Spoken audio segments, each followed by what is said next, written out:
अभी हम लोग इस बार हार्ड पे ही खेल रहे हैं, बट नॉर्मली हम लोगों की चॉइस ग्रास पे होती है, बट हमारे प्लेयर्स भी अब ज़्यादा हार्ड पे ही खेलते हैं सारा साल। सो जो हमारे सिंगल्स प्लेयर्स हैं, जी, जनरली राम कुमार रामनाथन हैं, शशि कुमार मुकुंद हैं, करण सिंह हैं, जी, जी। तो उनको सिंगल्स ओरिएंटेड हम लोग सेट्स और ड्रिल्स करवा रहे हैं ताकि वो लोग शार्प हो सकें। देखिए, मैं सबसे पहले टेनिस फैंस के लिए तो बताऊंगा कि होम टाई और अवे टाइज होती हैं डेविस कप में। जी, जी, तो अनफॉर्चुनेटली मेरे कैप्टन के जब से मैं कैप्टन बना हूँ तो बहुत बिल्कुल। कम हम लोगों को होम टाई खेलने को मिली है। जी, तो लेकिन अब हम इतना जा चुके हैं बाहर के होपफुली आगे फ्यूचर के अंदर जितना मैं टाइम स्पेंड करूंगा एज अ कैप्टन या आगे फ्यूचर तो हमको बेनिफिट होगा, क्योंकि ज़्यादातर हम गए हैं तो इस बार अगली बार उनको आना पड़ेगा। वैसे तो थोड़ा अनफेयर होगा, बट वो समय अलग था, जी, जी, आज नो का डाउट समय सर। अलग है। बिल्कुल। आज के गेम में बहुत डेप्थ है। जी, आज 400 रैंक प्लेयर जो है वो वर्ल्ड नंबर 1 को भी मार सकता है, इतनी डेप्थ है गेम के अंदर। बिल्कुल सर। आप देख रहे हैं इंडिया न्यूज़, हमारे साथ हैं टेनिस के आइकॉनिक प्लेयर रोहित राजपाल जी। सर, किस तरीके से माहौल है? दिल्ली का माहौल तो कुछ अलग है, लेकिन यहाँ का तापमान कुछ डेविस कप और टेनिस के फैंस के लिए कुछ खास होने जा रहा है। किस तरीके की तैयारियां चल रही हैं सर? सो हम लोग काफ़ी टाइम से नॉर्मल टाइम से पहले पहुंच गए यहाँ पे, जी, जी। और एक कैंप हम लोग कर रहे हैं अपने प्लेयर्स के लिए। वो इसलिए क्योंकि प्लेयर्स हमारे कुछ यूरोप से आ रहे हैं, कुछ ऑस्ट्रेलियन ओपन से आ रहे हैं, तो अलग अलग तरीके की कंडीशनिंग से आ रहे हैं। तो हम लोग चाह रहे थे कि ये लोग आके बहुत जल्दी एडजस्ट हो जाएं, और इनके काफ़ी हम लोग फिर ड्रिल्स और प्रैक्टिस सेट्स करवा रहे हैं, जाके हम लोग उनको शार्प कर सकें मैच के लिए। बिल्कुल। बिल्कुल। तो प्रैक्टिस अच्छे से चल रही है, हैप्पी अबाउट इट। सर, किस तरीके से टीम इंडिया के अगर बात करें तैयारियां किस तरीके से, क्योंकि डेविस कप को लेके बहुत ज़्यादा क्रेज रहता है और इंडिया में खास तौर पे रहता है, वर्ल्ड वाइड तो रहता है। किस तरीके से आपकी नज़रें और किस तरीके से प्रिपेयर कर रहे हैं आप? शशि कुमार हो गए, ऋतिक हो गए, उसके बाद राम कुमार हो, किस तरीके से ओवरऑल देखें तो? सो जो हमारे सिंगल्स प्लेयर्स हैं, जी, जनरली राम कुमार रामनाथन हैं, शशि कुमार मुकुंद हैं, जी, करण सिंह हैं, जी, जी, तो उनको सिंगल्स ओरिएंटेड हम लोग सेट्स और ड्रिल्स करवा रहे हैं ताकि वो लोग शार्प हो सकें। और बाला और ऋत्विक जो हैं वो डबल्स पे फोकस करेंगे, तो उनको डबल्स ओरिएंटेड प्रैक्टिस दी जा रही है, प्लेइंग सेट्स और अगेन ड्रिलिंग अगेंस्ट किसी चीज़ पे काम करना है जहाँ हम सकते हैं। Lot of reaction training, because we feel that the African team is very athletic, and they will hit the ball very hard.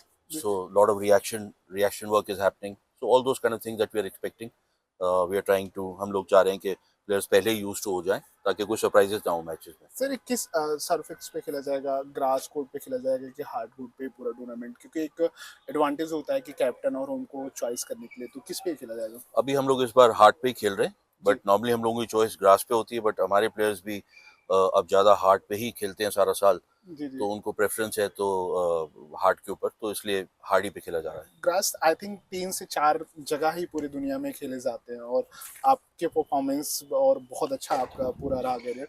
Overall किस तरीके से देख रहे हैं फ्यूचर में टेनिस को भारत में? क्योंकि सर, जनरली आप क्रिकेट और बाकी गेम्स को फैंस उतना ज़्यादा सपोर्ट करते हैं, तो इंडिया न्यूज़ का हमेशा पहल रहती है कि सारे स्पोर्ट्स को कवर करके। आप किस तरीके से अपील करना चाहेंगे कि खास तौर पे अगर हौस खौस में यहाँ हो रहा है तो किस तरीके से एक्साइटमेंट रहे और आए देखने? देखिए, मैं सबसे पहले टेनिस फैंस के लिए तो बताऊंगा कि होम टाई और अवे टाइज होती हैं डेविस कप में। जी, जी, तो अनफॉर्चुनेटली मेरे कैप्टन के जब से मैं कैप्टन बना हूं तो बहुत बिल्कुल। कम हम लोगों को होम टाई खेलने को मिली है। जी, तो लेकिन अब हम इतना जा चुके हैं बाहर के होपफुली आगे फ्यूचर के अंदर जितना मैं टाइम स्पेंड करूंगा एज अ कैप्टन या आगे फ्यूचर तो हमको बेनिफिट होगा, क्योंकि ज़्यादातर हम गए हैं तो इस बार अगली बार उनको आना पड़ेगा, बिल्कुल सर। दूसरी टीम्स को। बट आइए और देखिए, आई मीन इससे अच्छा मौका नहीं मिलता, क्योंकि प्लेयरों को आप करीब से देख सकते हैं, अपने को और बाहर के प्लेयरों को, जो जूनियर्स हैं जो खेल रहे हैं प्रोफेशनल बनने के लिए, from all over the country सब आ रहे हैं। हम लोगों ने बुलाया हुआ है सबको जी ताकि सर। वो लोग क्लोजली देख सकें। इससे बहुत सीखने को मिलता है जब आप प्लेयर्स को क्लोजली देख सकते हो कि वो किस लेवल पे प्ले कर रहे हैं, इंपॉर्टेंट पॉइंट्स पे कैसे खेलेंगे। तो एक सीख जो है वो टीवी पे देखना और लाइव बिल्कुल। देखना बहुत बड़ा फर्क होता है। सर, ये एक सवाल है कि अब बाकी अदर कंट्रीज के अगर मुकाबले बात करें तो भारत डेविस कप में उतने अच्छे परफॉर्मेंस नहीं रहे। 87 में बेस्ट परफॉर्मेंस रहा, उसके बाद हम 3 बार पहुंचे फाइनल में। कहाँ चूक रह जाती है, और आप एज ए कैप्टन इस बार क्या कुछ एक्सपेरिमेंट और उन गलतियों से सीखे क्या आप बातचीत करके या उस कमियों पे प्लान करके आ रहे हैं सर? देखिए, वैसे तो थोड़ा अनफेयर होगा, बट वो समय अलग था, जी जी, आज नो का डाउट समय सर। अलग है। बिल्कुल। आज के गेम में बहुत डेप्थ है। जी। आज 400 रैंक प्लेयर जो है वो वर्ल्ड नंबर 1 को भी मार सकता है, इतनी डेप्थ है गेम के अंदर। बिल्कुल सर। और आजकल एथलीट्स जो हैं अलग ही लेवल के हैं, बिकॉज पहले क्या होता था, जो आपकी फिजिकल साइड पे आप करते थे लेकिन इतना नहीं करते थे, लेकिन आजकल तो सबसे पहले आप एथलीट बनाते हो टॉप क्लास, उसके जी। बाद रैकेट से आप क्या करते हो वो एक अलग चीज़ हो जाता है। बिल्कुल। तो दो चीज़ों में डिवाइड हो गया है। तो सारे बच्चे आजकल टॉप क्लास एथलीट्स हैं, सबके फिजियोस, सबके ट्रेनर्स उनके साथ चलते हैं स्ट्रेंथ और कंडीशनिंग के लिए। तो गेम की डेप्थ एक अलग लेवल पे पहुंच चुकी है। हम लोग इस मामले में थोड़ा पीछे हैं। हम लोग मैं कई सालों से बोले जा रहा हूँ कि हम लोगों को एक बहुत world class centre of excellence with sports science की ज़रूरत है, जिसके अंदर कई चीज़ें आ जाती हैं, आपकी आपकी बायोमैकेनिक्स आ जाती हैं, आपकी न्यूट्रिशन आ जाती है, साइकोलॉजी आ जाती है, एक holistic, not only for tennis पर अदर स्पोर्ट्स ऑल्सो। हम लोग पीछे हो रहे हैं इस मामले में। और जो जो countries end of the day invest कर रही हैं, काफ़ी पैसा लगता है, एक्सपेंसिव गेम है, उनका रिजल्ट आया जा रहा है। तो इस मामले में हम लोगों को जल्द से जल्द एक्शन लेना है। और अगर आप इस टाइम में भी देखेंगे तो मैंने जो नेक्स्ट रिंग हमें लगता है जो जूनियर्स आगे खेलेंगे उनको मैंने शुरू से ही अब बुलाना शुरू कर दिया यहाँ पे, ताकि वो टीम के साथ प्रैक्टिस करें, उनको माहौल का पूरा अच्छा एक्सपीरियंस हो। प्रेशर का डेविस कप खेलना आसान काम नहीं है। हर टॉप प्लेयर जो है वो अच्छा डेविस कपर नहीं बनता है, जी जी। क्योंकि अपने लिए खेलना और कंट्री के खेलना अलग प्रेशर होता है। जी जी। और स्पेशली होम टाइज के अंदर, क्योंकि सारा क्राउड आपके पीछे है लेकिन वो चाहता है कि आप जीतें। बिल्कुल। तो इसलिए ये बच्चों को बहुत ज़रूरी है बेंच पे बैठना जी। और ये चीज़ को महसूस करना, ये प्रेशर को महसूस करना और यूज टू होना, और कंडीशनिंग इस चीज़ की हो जानी जल्दी, ताकि जब कोर्ट पे आए तो वो लोग ऑलरेडी इस चीज़ के लिए यूज टू हों और अच्छा खेल सकें। नहीं तो 2-3 मैचेस तो आप पहले हार जाते हो सिर्फ प्रेशर हैंडल करने के लिए। जी, बिल्कुल। सर आप बधाई के पात्र हैं। 2 साल पहले ही इंडिया न्यूज़ पे आपने एक एक्सक्लूसिव इंटरव्यू में बताया था सेंटर ऑफ एक्सीलेंस का। वो पूरा प्रोग्राम क्या है? और आपने नो डाउट बहुत अच्छा काम किया यूथ को बढ़ाने के लिए। उसके बारे में थोड़ा बताएँ, लोगों को पता चले कि रोहित सर किस तरीके से इंडियन टेनिस फ्यूचर प्लेयर के लिए क्या-क्या कर रहे हैं? तो हमने सेंटर ऑफ एक्सीलेंस डीएलटीए में शुरू किया था, जी, जी। Under AITA. जी, और अभी हम लोग फिर से अभी इसको, एआईटी की डिसीजन थी कि हम इसको बंद करें और एक नई तरीके से लेके आएं, जी, जिसके अंदर हम लोग स्पोर्ट्स साइंस को कवर करें। जी। और आधा साल जो है हम लोग चाहेंगे प्लेयर्स यहाँ ट्रेन करें, और आधा साल हम लोग चाहेंगे कि वो लोग यूरोप में ट्रेन करें। बिल्कुल। तो हमारा रफा नडाल टेनिस एकेडमी से बातचीत चल रही है मेरी, जी, जी। काफ़ी एडवांस स्टेजेस में। तो जब वहाँ पे बेस और इकोसिस्टम में वहाँ पे प्लेयर्स रहेंगे, तो जो प्लेयर्स रोज ही एक लेवल पे खेलना है आपको सरवाइव करने के लिए, वो हमारे प्लेयर्स को समझना बहुत ज़रूरी है। और उस इकोसिस्टम के अंदर आ जाना, रहना, रोज ट्रेन करना, रोज टूर्नामेंट्स खेलना, ये बहुत ज़रूरी है। तो इसलिए अब जो नया लेके आएंगे हम लोग बैक टू ड्राइंग बोर्ड गए हैं। जी, हम जी। लोग जो नया लेके आएंगे वो इसी सोच के साथ ला रहे हैं कि हम लोग आधा साल उनको वहाँ रखेंगे और आधा साल हम उनको यहाँ रखेंगे ऑफ सीजन के अंदर। बिल्कुल। उससे ट्रैवल कॉस्ट और एफिशिएंसी हर चीज़ की बढ़ेगी। और हमारे प्लेयर्स को, मेरे को लगता है कि क्ले पे खेलना और हैवी खेलना, टैलेंट की कोई कमी नहीं है हमारे देश में। बिल्कुल सर। बस हम लोग उसको किस तरीके से तराश के ऊपर लेके आएँ, बस वही सारी टेक्निक्स हैं अलग अलग गेमों में, जहाँ पे हम लोगों को और मेहनत की ज़रूरत है। बिल्कुल सर, आप तैयारी में जुड़े हैं। आखिरी में 2-3 सवाल लेता हूँ, क्योंकि आप सर, मैंने सुना है कि आप पहला मैच खेलने गए तो बिना रैकेट के चले गए पंचकुला में, वो क्या किस्सा था सर? सॉरी, मैं समझा नहीं। आपने पहला जब मैच खेला था पंचकुला एकेडमी में आई थिंक, तो जी, आपने बिना रैकेट के चले गए थे, आपको बोला कि मैच खेलना, वो क्या किस्सा था? मैंने कई इंटरव्यू में पढ़े थे सर। एक्चुअली वो बहुत और फिर पुराना। आपके फादर को उन्होंने बोला कि रैकेट दिलाओ, इतना अच्छा खेलते हैं रोहित जी। वो एक्चुअली किरण बेदी जो हैं, जो पुलिस में हैं, जी, जी। उनके फादर थे पेशावरिया लाल जी। जी, तो मैं बच्चा था और मैं चैंसफोर्ड क्लब में, वो हर साल एक बहुत फेमस टूर्नामेंट कराते थे जी सर। जिसमें कई लोग खेलते थे। तो मैं तो क्लब लेवल प्लेयर था और मेरे को लगा कि मुझे कम्पीट करना चाहिए। तो जब मैं वहाँ गया तो उस टाइम मेरे पास रैकेट नहीं होता था। मैं नॉर्मली क्लब में खेलता था और मार्कर से ही रैकेट बोरो कर लेता था। जी, जी। तो मैंने उनसे ही रैकेट मांगा तो उन्होंने बोला तुम्हारे पास रैकेट नहीं है और आप टूर्नामेंट खेलने आए हैं। तो मैं छोटा था, 11-12 साल का था। तो उन्होंने अपना रैकेट दिया मुझे, जिससे मैं अंडर 16, अंडर 18 मेंस सब फाइनल्स में पहुंच गया। तो वो एकदम हैरान हो जाते थे रोज के, रैकेट भी नहीं, आप मेरे रैकेट से खेल रहे हो, यूज टू भी नहीं हो। और तो उन्होंने फिर मेरे फादर को फ़ोन किया और बोला कि यार आप एक बार आके तो देखिए आपका बच्चा कैसे खेलता है, और इसको आप सबसे पहले तो रैकेट लेके दीजिए, क्योंकि ये बहुत आगे जा सकता है। तो उनका बहुत बड़ा हाथ था इसमें और मैं हमेशा ग्रेटफुल रहूँगा उनको, उनके लिए। तो उन्होंने मेरे फादर को, फिर मेरे फादर ने मुझे रैकेट लेके दिया और ऐसे फिर अगले साल मैं नेशनल जीत गया। और रेस्ट इज हिस्ट्री। सर उनके साथ साथ माँ का बड़ा योगदान था। माँ ने आपको सबसे पहले सर एकेडमी ले गई स्कूल में, उन्होंने कहा कि खेलना चाहिए। थोड़ा सा माँ के बारे में बताया। आज आज आप आपके बचपन की दुनिया में ले जा रहा हूँ सर मैं। ज़रूर। तो मेरी मदर तो खैर आपको क्या बताऊं, बेचारी चली गई लास्ट ईयर, जो बहुत धक्का था हम लोगों के लिए, पूरी बिल्कुल फैमिली सर, के लिए और मेरे लिए कोई भी। रिप्लेसमेंट नहीं होता माँ के लिए जी, सर। बिल्कुल। कोई भी रिप्लेसमेंट नहीं है, एक ही बार मिलते हैं माँ बाप दोनों। बिल्कुल सर। बट माँ का जो अनकंडीशनल लव होता है, जी सर, नो डाउट। वो समाउ हम लोग ह्यूमन बीइंग्स जो हैं, जब कोई चला जाता है तो तभी चीज़ें रियलाइज होती हैं बिल्कुल सर, मैं भी अनफॉर्चुनेटली। अपनी माँ को खोया हूँ, तो मैं वो फील कर रहा हूँ। अभी मैंने भी 8-9 महीने पहले ही खोया, जी, तो जी, इसलिए हाँ। कनेक्ट कर पा रहा हूँ मैं। तो मेरी मदर ने तो सब कुछ ही मेरे लिए मतलब मैं बहुत स्टूडियस बच्चा होता था, इंडोर बच्चा होता था, पढ़ने में ज़्यादा ध्यान था। तो वही मुझे लेके गईं पंचशील क्लब, पंचशील के हम लोग रहते थे, तो पंचशील क्लब में उन्होंने मुझे मार्कर से मिलाया, बोला आप आओ रोज़ खेलो। फिर वो जब भी विंबलडन फाइनल होते थे या बड़े मैचेस होते थे, टीवी पे मुझे बैठ के दिखाती थी, देखो कैसे खेलते हैं ये लोग वगैरह। फिर उन्होंने मुझे टेप्स मंगा के दी बाहर से, उस टाइम वीडियो टेप्स आती थी, जी। जिनको मैं लगाता था रोज़। और फिर खेलने से पहले सीख के टेप्स को देख के फिर जाके टेनिस कोर्ट पे वही शॉट्स प्रैक्टिस करता था। फिर वॉल प्रैक्टिस शुरू कर दी, जहाँ पे मैं घर में काफ़ी बार उसके साथ ही खिड़कियाँ थी वो टूट जाती थी, तो फिर बहुत डांट पड़ती थी। बट मेरा ये मानना है कि अगर आप में लगन है और ग्रिट है और डेडिकेशन है, तो नॉर्मली एक टॉप क्लास प्रोफेशनल एथलीट को 9 से 10 साल, रिसर्च बताती है 9 से 10 साल लगते हैं अगर आप टॉप क्लास ट्रेनिंग में जाएं। जी। तो अनफॉर्चुनेटली हमारे हमारे टाइम में ये सब चीज़ें नहीं थी। आज आप देखें तो एक प्लेयर मैनेज होता है, बिल्कुल, जिसके साथ आप देखेंगे उनकी पूरी टीम होती है, उनकी फिजियो, जी यहाँ सर। तक उनका फिजियो, उनका ट्रेनर, स्ट्रेंथ एंड कंडीशनिंग का उनका मेंटल कोच, और साथ साथ उनका हिटिंग पार्टनर भी, जिसके जो उनको रिदम दे, वो भी एक आदमी होता है जो आपको अच्छा रिदम देता है रोज सुबह वार्म अप करने के लिए। वो तक इतनी डिटेलिंग में चले गए हैं कि सारे प्लेयर्स अब ट्रैवल करते हैं अपनी टीम के साथ। जी। हमारे टाइम पे तो ज़्यादा कुछ होता नहीं था, बिल्कुल हमको सर, तो बिल्कुल। आज खेल रहे हैं तो अगर पैरों में दर्द है, बड़ा लंबा मैच हो गया, कल फिर सुबह खेलना है रिकवरी के लिए, तो हम लोग खुद ही अपने आप को दबा लेते थे। तभी और तभी तो सर लैंडर पेस ने आपकी तारीफ की थी। आप दोनों रूममेट थे बचपन में।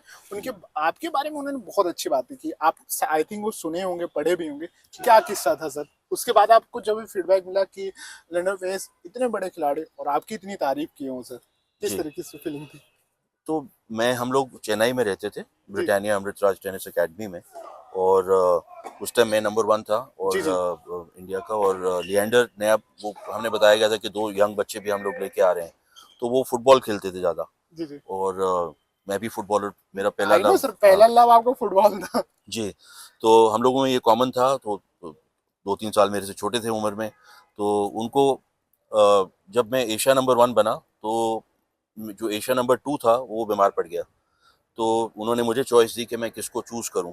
तो एशियन टेनिस फेडरेशन सब ग्रैंड स्लैम्स के लिए हम लोगों को भेजती थी और बड़े टूर्नामेंट्स के लिए। तो मैंने लिएंडर को चूज़ किया, बिकॉज वहाँ पे मैं देखता था कि ये बच्चा जो है मेरे को बहुत जल्दी उठ रहा है और फिजिकली बहुत अच्छा स्ट्रॉन्ग बच्चा था।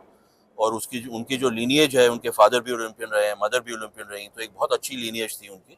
और वो चीज़ें उभर के आने लगी। वो बहुत जल्दी जल्दी प्रोग्रेस करने लगे मेरे साथ। और मुझे बहुत मानते थे क्योंकि मैं सीनियर था और कई चीज़ें मैं सिखाता था, मेरे से सीखते थे। फिर हम लोग डबल्स भी खेले इकट्ठा जाके, और बहुत यंग एज में। तो उनको 3 साल पहले एक ये ब्रेक मिला मेरे साथ ट्रैवल करने का, जो कि बहुत महत्वपूर्ण होता है, क्योंकि जैसे मैंने बताया कि अगर आप बड़े टूर्नामेंट्स खेल रहे हैं तो पहले आप ओवर आउट हो जाते हो सिचुएशन से, जी सर। और एक आध साल तो ऐसे निकल जाता है सीखने में और ये सब चीज़ों को यूज टू होने में। तो जितना जल्दी आप ये सब चीज़ें सीखें, उतनी जल्दी आप अच्छे लेवल पे पहुंच सकते हैं। बिल्कुल सर। तो हाँ, हम लोग 7 साल इकट्ठे हमने बिताए चेन्नई में ट्रेनिंग करते हुए, और बचपन साथ गुजरा है। तो एक अच्छा एक बॉन्ड है, एक प्यार है आपस में। अब दोबारा मैं मिलूंगा। अभी तो मैंने 5-6 महीने पहले उनका इंटरव्यू किया था। अब मिलूंगा फिर से इस पे बात करूंगा। सर दो तरीके के कह लें मिथ है, या बहुत लोगों के अंदर कंफ्यूजन है कि 3 साल के बच्चे को टेनिस रैकेट पकड़ाना सही है कि 13 साल को। इस आपसे बेहतर कौन बता सकता है कि कब अपने बच्चे को डिसाइड करें, या आपको दुनिया में बेहतर करना है? क्योंकि अलग गेम है, अलग इसमें आपको हार्ड वर्क करना होता है। आपका क्या मानना है सर? देखिए, अब जो गेम है ना बहुत यंगर होता जा रहा है। टेनिस बहुत ही टफ गेम है, जी। ब्रूटल गेम है जी। फिजिकली।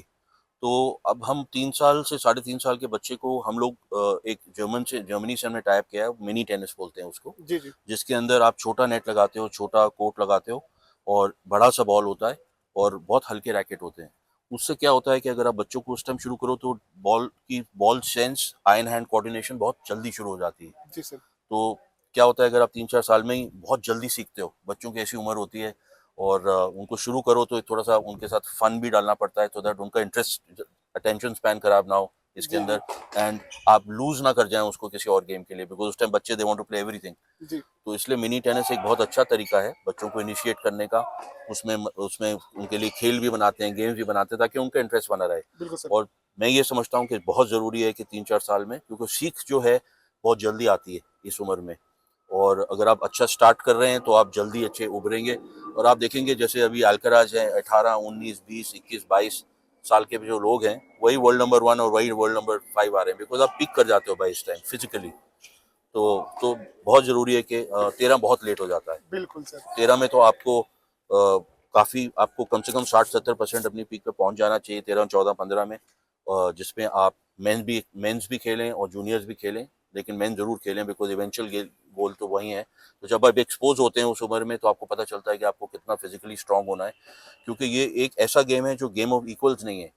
जैसे अगर आप बॉक्सिंग देखेंगे तो 70 kg का बंदा 70 kg से ही लड़ता है, जी या जी। रेसलिंग में 70 का 70 से ही लड़ता है। जी सर। लेकिन इसके अंदर अगर आप 15 साल के हो या 18 साल के हो, प्रोफेशनल हो, तो आप 25, 26, 27 साल के बंदे से भी लड़ोगे, जो ज़्यादा आपसे तजुर्बा रखता है और ज़्यादा फिजिकल स्ट्रेंथ भी रखता है। बिल्कुल तो सर। इसलिए इसलिए आपको जितना जल्दी शुरू करें उतना अच्छा है आपके सर लिए। बस दो आखिरी सवाल, क्योंकि लालच मेरे अंदर बढ़ती जा रही है, क्योंकि आपसे मिला हूं तो मैं चाहता हूँ कि ऑडियंस को भी जाए अच्छे। सर एक बिल्कुल। ऑस्ट्रेलिया ओपन अभी हुआ था, जी। एक नया प्लेयर महिला में जीती, दोनों के बारे में और पूरे गेम के बारे में आपको क्या कहना, आपने तो पूरा फॉलो ही किया होगा। जैसे मैं आपको बता रहा था अभी, उसी उसी लाइन पे है। जी यंगस्टर्स हैं, और अगर फिजिकली स्ट्रांग हो जाते हैं यंगस्टर्स और मेंटली मेच्योर हो जाते हैं जल्दी, तो आपको ऐसे रिजल्ट मिलते हैं जहाँ ये अब ऐसे प्लेयर जो हैं आपको शुरू से ही दिखने शुरू हो जाते हैं 17-18 में कि ये लोग आएंगे, आगे ये लोग रेकन टू हैं, तो वो अपना रंग दिखाना शुरू कर देते हैं उस उम्र में। तो जो मैं आपसे बोल रहा था अभी कि जल्दी शुरू करना चाहिए, और 18 तक आप दिखाना शुरू कर देते हो कि आप किस लेवल पे आ रहे हो, और लोग आपको नोटिस करते हैं कि भाई ये फ्यूचर में अब 3-4 साल में ये भी टॉप पे आएगा प्लेयर। जी सर। वैसा ही आपने देखा है वहाँ पे। और हमारे प्लेयर्स थोड़ा tend to mature late, Indian players, but I think the new generation that we are seeing are tall boys, tall girls. They're working strong, they're eating well, so we are getting stronger in that front. लेकिन जैसे मैंने बताया, अच्छे centre of excellence और sports science की कमी है, जिसको हम लोग अब लगे हैं कि हम लोग लेके आए और आगे बढ़े बच्चों को लेके। लास्ट सवाल, सचिन तेंदुलकर धोनी दोनों रैकेट के साथ दिखते हैं, अभी धोनी कल फिर खेलते हैं, दोनों के बारे में क्या आप बना, और बाकी और लोगों को क्या अपील करना चाहिए? ये केवल फन है सर, आप आंसर आई नो, करना आई नो। चाहें या आप? मेरे को तो बहुत अच्छा लगता है जब मैं देखता हूँ सचिन को या धोनी को खेलते हुए टेनिस, बिकॉज इससे ज़्यादा बड़े ब्रांड एम्बेसडर्स टेनिस के लिए और कहाँ आएंगे। सर आप भी हैं, आपने भी यू नो, इतना कुछ सर्व किया। बट ये टेनिस इतना मास स्पोर्ट नहीं है जितना जी जी। क्रिकेट है। तो उनके लिए भी, उनको ये मालूम है कि ये गेम ऐसा है कि आई एंड हैंड कोऑर्डिनेशन, फुटवर्क के लिए, हर चीज़ के लिए ये गेम बहुत बेनिफिट करता है आपको। और जैसे रैकेट आपके हाथ में है तो it's like training with weights. Racket हमारा थोड़ा भारी होता है, तो आपकी टोनिंग हो जाती है, और इंटरवल ट्रेनिंग होती है, बिकॉज आप रुक रुक के भाग रहे हैं। तो इंटरवल ट्रेनिंग में नॉर्मली आप डबल कैलोरीज बर्न करते हैं, जैसे आप कंटिन्यूस भाग रहे हैं या इंटरवल में, क्योंकि आप इंजन स्टॉप होता है फिर इंजन स्टार्ट होता है, इंजन स्टॉप होता है, इंजन बॉडी का, तो इंटरवल ट्रेनिंग में कैलोरी बर्न भी बहुत अच्छा मिलता है। तो I think lot of top players would like to play tennis, जिनका इंटरेस्ट होता है, and I am very happy that Sachin and Dhoni play this, and I hope one day they can come and watch us and play with us. Thank you so much sir. कोई ऐसा सवाल जो छूट गया मुझसे, आप बताना चाहते हैं तो कैमरा वो है सर, ऑडियंस आप बोल सकते हैं। बस मैं इतना चाहूँगा कि जितने पेरेंट्स हैं वो अपने बच्चों को इनकरेज करें। पढ़ाई तो होती है, पढ़ाई भी ज़रूरी है, लेकिन मैं चाहता हूँ कि इंडिया एक स्पोर्टिंग नेशन बने। आप देख रहे हैं कि प्रधानमंत्री जी बहुत कोशिश कर रहे हैं कि 2036 में इंडिया में ओलंपिक आए। जी सर। तो उसके लिए हमको अभी से तैयारी शुरू करनी पड़ेगी, क्योंकि हम लोग नहीं चाह रहे हैं कि हम लोग ओलंपिक होस्ट करें और सब कुछ करें और बाहर के लोग आके जीते यहाँ पे। बिल्कुल सर। तो पेरेंट्स को सिर्फ इतना मैसेज देना चाहूँगा, और स्कूल प्रिंसिपल्स को और स्कूल्स को, कि स्पोर्ट्स को इक्वल मार्क्स फॉर स्पोर्ट्स दिया जाए मेरे हिसाब से, और स्पोर्ट्स को इक्वल अमाउंट ऑफ इम्पोर्टेंस दी जाए, बिकॉज अब तो आप स्पोर्ट्समैन बन के भी और उस इकोसिस्टम में रह के भी अच्छे लाइफस्टाइल्स लीड कर सकते हैं। बहुत अपॉर्चुनिटीज़ हैं और आगे बढ़ती चली जाएंगी। ये this is a start of good things for Indian sport. Again we have a great prime minister, we have great government who are doing a lot, जो बहुत कर रहे हैं स्पोर्ट्स के लिए और इनकरेज कर रहे हैं बच्चों को। तो अभी हाल ही में मैं वॉलीबॉल का भी प्रेसिडेंट हूँ, वॉलीबॉल के वर्ल्ड प्रेसिडेंट आए हुए थे और परसों मेरे पास, जी और वो एक प्रोग्राम में जा नहीं पाया because of Davis cup, but Assam में उन्होंने एक प्रोग्राम किया था जहाँ 10,000 बच्चे गांव के आए और वो मुझे बता रहे थे अपने साथ वो वर्ल्ड वर्ल्ड के टॉप वॉलीबॉल प्लेयर्स भी लेके गए थे। तो उन्होंने बताया कि 10,000 बच्चे जो थे, तो वॉलीबॉल में जंपिंग कैपेसिटी देखी जाती है, तो वो सब हैरान थे। उन्होंने कहा ये दूसरी बार अपनी लाइफ में है और वो वर्ल्ड के प्रेसिडेंट हैं और 40 साल से सिर्फ वॉलीबॉल कर रहे हैं, ब्राजील से हैं। तो उन्होंने बोला एक बार मैंने एक और कंट्री में देखा था, चिली में, ऐसा टैलेंट, रॉ टैलेंट, और दूसरी बार मैं देख रहा हूँ असम के अंदर। हम सब इस टाइम शॉक में हैं कि इतना टैलेंट, और बच्चे 4-4 5-5 फुट जंप करके वो कर रहे हैं, तो जंपिंग क्वालिटी जो है बहुत। बिल्कुल तो मैंने उन्हें बताया कि इंडिया के अंदर इतना डाइवर्स जीन पूल है जो कि हम टैप कर सकते हैं, बिल्कुल सर बिकॉज उनकी क्या है कि माउंटेन लेग्स होती हैं, तो डायनेमिक होती हैं और जंपिंग पावर उनमें बहुत होता है। तो इंडिया में जीन पूल इतना बढ़िया है कि अगर हम लोग सही तरीके से टैपिंग और सही तरीके से सोर्सिंग करें अपने बच्चों की, तो we can be world beaters. बिल्कुल सर नो डाउट हाँ, thank you so much sir Indian news music से बात करने के लिए थैंक यू।